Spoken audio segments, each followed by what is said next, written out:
मतलब पूरे जो प्रोसेस है वहां पे मास ऐसे तो हो सकता है 2 kg, ऐसे तो हो सकता है मास 3 kg, ठीक है, ये कांस्टेंट नहीं, मतलब पूरे प्रोसेस में क्या हो, या तो पूरे प्रोसेस में 2 kg ही रहना चाहिए, सही है। सपोज कर यहाँ से ये मास क्या मार्कर है, इसमें मैंने एग्जांपल दिया था, यहाँ से फोर्स अप्लाई कर रहा हूँ, ठीक है, 5 न्यूटन और इसका मास 10 ग्राम है, तो इसे मूव करता हो जा रहा है, मास सेम रह रहा है। जब मास सेम रहेगा फिर आप फोर्स को कैलकुलेट कर सकते हैं न्यूटन लॉ को अप्लाई करके, सही है। लेकिन अगर कंटिन्यूअसली मास चेंज होता जाएगा, क्या वहां पे कैलकुलेट कर सकते हैं या नहीं कर सकते? नहीं कर सकते। इसमें मैंने आपको एग्जांपल दिया था, एक बालून है, उसको हम क्या कर रहे हैं, ऐसे फिल कर रहे हैं, जैसे फिल करेंगे फिर बालून को यहाँ से छोड़ रहे हैं, बालून यहाँ पहुंचेगा, लेकिन कंटिन्यूअसली यहाँ से मास क्या होगा, मास कम होगा या सेम रहेगा?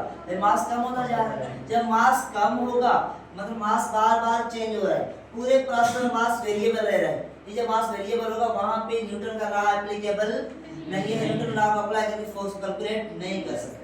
इसी तरह एक रॉकेट है, रॉकेट को यहाँ ऊपर जा रहा है, ठीक है, जैसे यहाँ ऊपर जाएगा तो कंटिन्यू ऊपर जाएगा, तो क्या होगा, उसका फ्यूल टैंक करोगे, फ्यूल टैंक का धुआं कंटिन्यू बाहर निकलता जाएगा, मतलब धुआं निकल रहा है मतलब फ्यूल क्या है, जल रहा है।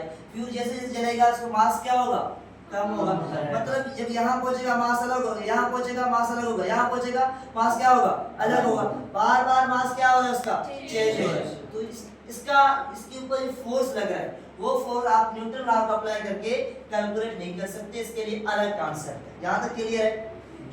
फिर हमारे पास आता है, भाई बताओ मोमेंट, जो न्यूटन का सेकंड लॉ है इसको बताओ in term of momentum, momentum की टर्म में इसका फार्मूला बताओ। भाई आपको याद होगा F इक्वल क्या होता है हमारे पास, ma है, ठीक है, a क्या है, आपने ये तो इक्वेशन पढ़ा होगा, Vf vi + at, पढ़ा है नहीं पढ़ा है, बताओ, ये तो पढ़ा होगा। यहाँ से क्या करते हैं, a की वैल्यू निकालते हैं, vi इधर आएगा, Vf - vi, ये क्या बनेगा, at बनेगा।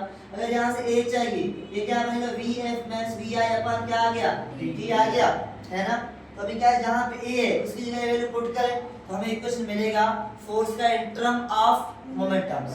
चलिए आप पुट करते हैं 1 मिनट के लिए, भाई क्या होगा, हमारे पास m आ गया, ये Vf